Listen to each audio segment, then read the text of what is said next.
This video, I'm going to be breaking down the double mug blitz in college football 25. And if you want to get my full defensive ebook on this completely up to date, make sure that you join our school community. It's got my 55 type defensive ebook in there.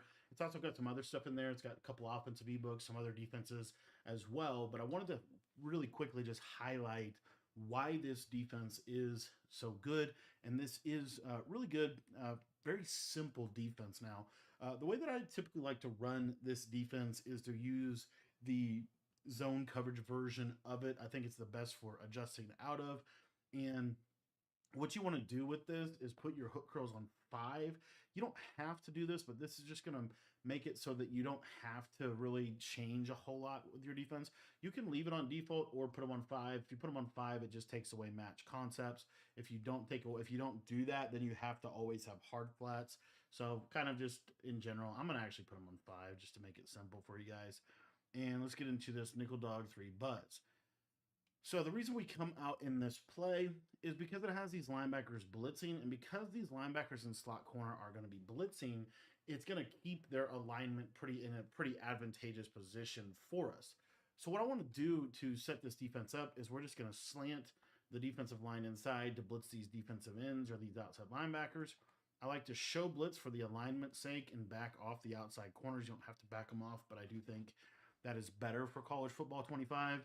And then you're just going to user this left of screen guy here. So if we wanted to play cover 2, we could do something like this.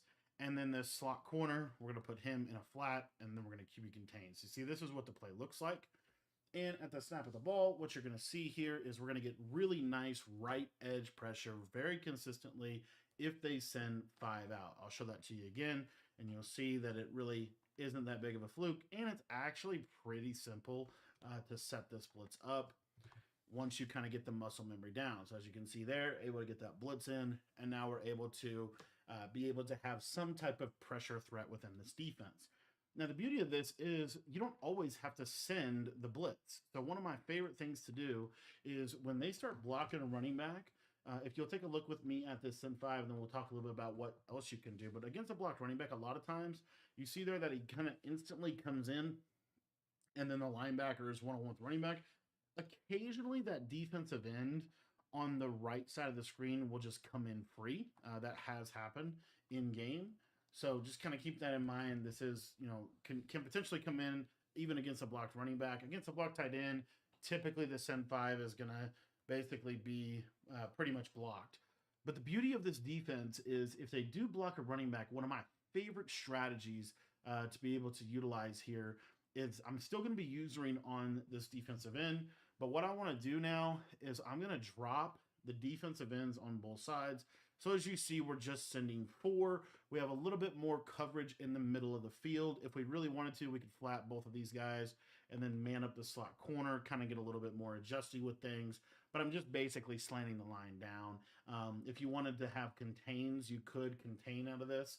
But what I want to show you is when they block the running back, that's going to give this linebacker a one-on-one, and he'll normally instantly shed the quarterback, or just in general, they will feel the pressure that you're creating by doing this, and this forces a lot of just bad pocket, and in general, it's just very difficult for them to consistently deal with this, especially once they start blocking somebody, because the pressure kind of gets on him quick.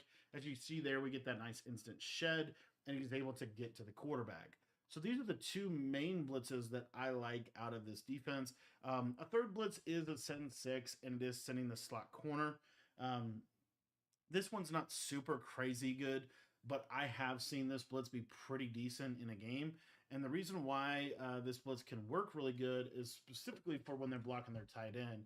You'll see when they block the tight end, the slot corner will come free off of the edge. This is a send 6, so obviously you're sending a lot more people, which means a lot more vulnerability in coverage. But if you really want to gas up your opponent, this is an option. And then you still have what I would consider to be just a very consistent send 5, that if they send 5 out, they're going to get screamed at every single time.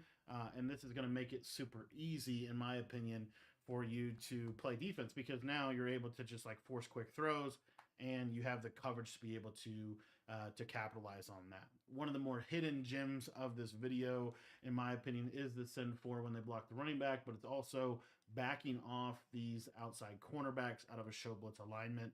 I think that's super helpful and will hopefully kind of prevent some of the bigger plays that you're seeing in this game.